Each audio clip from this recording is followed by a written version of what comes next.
Hello and welcome. Ghana's first president, Dr. Nkrumah, entreated Africans to consider a common African market or risk what he termed the invasion of the continent market by European goods. Now, some 60 years later, with the political unification of the continent still a distant prospect, efforts to launch the AfTA have so far been successful. With a $3.4 trillion market, the words of Dr. Nkrumah still resonates with the drafters of this common market. Take a listen to Dr. Nkrumah addressing an African assembly some 64 years ago.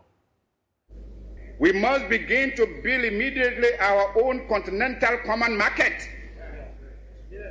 For it is easy for anyone who studies the Common Market Organization closely to realize that the common market is aimed at harnessing the African countries to satisfy the profit loss of the imperialist bloc and to prevent us from following an independent neutralist policy.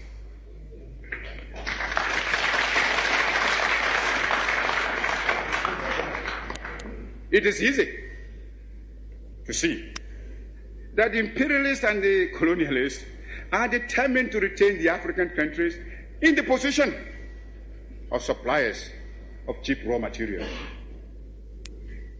If we do not resist this threat, and if we throw in our lot with the common market, we shall doom the economy of Africa to a state of perpetual subjection to the economy of Western Europe.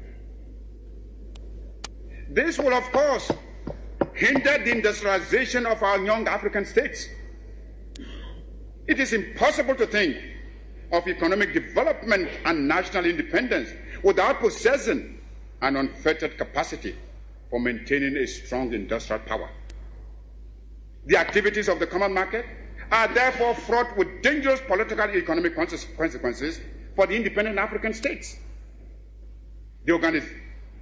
The organization constitutes an attempt to replace the old system of colonial exploitation by a new system of collective colonialism, which will be stronger and more dangerous than the old evils we are striving to liquidate from our continent.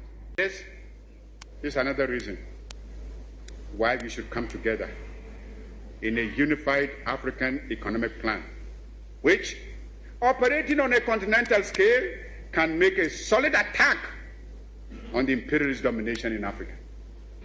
We should, without delay, aim at the creation of a joint African military command. There is little wisdom in our present separate effort to build up and maintain defense forces, which, in any case, would be ineffective in a major world conflict. If we examine this problem realistically, we would ask, which single African state could protect itself against an imperialist aggressor? And how much more difficult this will be when some states are allowing the imperialists to maintain bases on their territories.